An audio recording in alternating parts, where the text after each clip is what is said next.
जी हाँ, सही पढ़ा आपने थंबनेल में।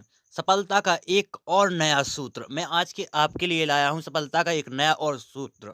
आप इस फ़ॉर्मूले का जैसे ही अपनी लाइफ़ में यूज़ करेंगे, आपको सफलता ज़रूर मिलेगी। तो चलिए, ये नया सूत्र है, क्या है? हम इसको जान लेते हैं। तो आपकी जो एक प्रॉब्लम होती है, तो उस प्रॉब्लम को आप सॉल्व करते हैं।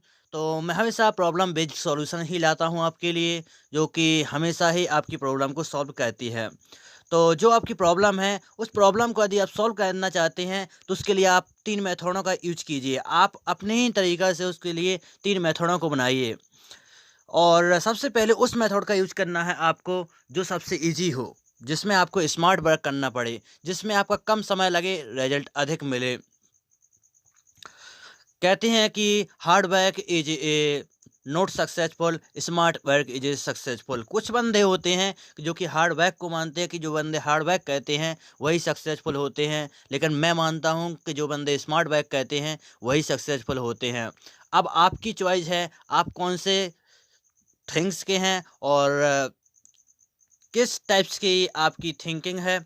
मैं हमेशा मानता हूं कि smart work is a successful. तो आपने जो 3 मेथड बनाई हैं, तो आपको सबसे पहले उसी मेथड को यूज़ करना है, जो मेथड आपकी सबसे ईज़ी हो और कम समय में रिज़ल्ट मिले, जिसमें वर्क भी स्मार्ट हो, आपको हार्ड वर्क भी ना करना पड़े। इसके बाद यदि आप फर्स्ट मेथड में फेल होते हैं, तो आप सेकंड मेथड का यूज़ कीजिएगा। सेकंड मेथड में आपका फर्स्ट मेथड की अपेक्षा थोड़ा-सा हार्ड वर्क होना चाहिए, बट इसमें भी थोड़ा स्मार्ट वर्क होना चाहिए।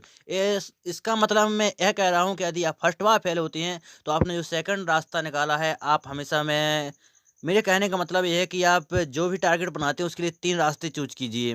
यदि आप एक रास्ते से नहीं पहुँचते हैं, तो आप दूसरे रास्ते से ट्राई कीजिए। यदि आप दूसरे रास्ते से नहीं पहुँचते, तो आप तीसरे रास्ते का ट्राई कीजिए। आप अपना गोल ही चेंज ना करें। आप कुछ बंदे होते हैं कि अपना गोल ही चेंज कर देते हैं। सपोज़ दैट उनका, जैसे मेरे साथ वाले कुछ ऐसे फ्रेंड हैं, उनका टारगेट होता है कि मैं 2 मंथ के लिए यूपीएससी की तैयारी कर रहा हूँ, तो 3 मंथ के लिए एमपीएससी की तैयारी कर रहा हूँ, या कोई अगर अलग से उनका कोई टारगेट होता है, तो उसके लिए तैयारी कर रहा हूँ। तो ऐसा आपको नहीं करना है।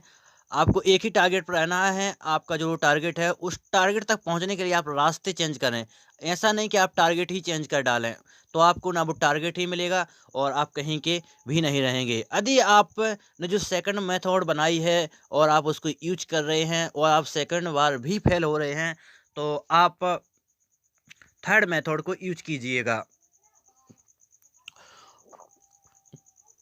थर्ड मेथड को यूज़ कीजिएगा। थर्ड में आपको थोड़ा हार्डली बैक रखना है और इसमें थोड़ा आपको टाइम भी मैनेजमेंट करके चलना है।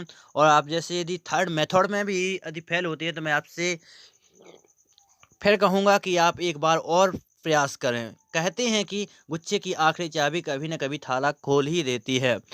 कहते हैं try again, try it is successful. आप बार-बार प्रयास करें। आप 1 बार फेल होंगे, 2 बार फेल होंगे, 3 बार फेल होंगे, हद से हद 10 बार फेल होंगे, हद से हद आप 100 बार फेल होंगे। आप एडिसन को देखिए, वो कम से कम 10,000 बार भी फेल होने के बावजूद भी उन लोगों ने सफलता हासिल की है।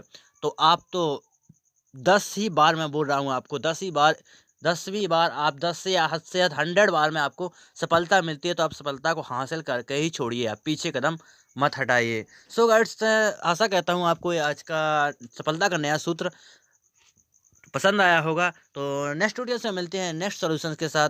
Thank you for watching.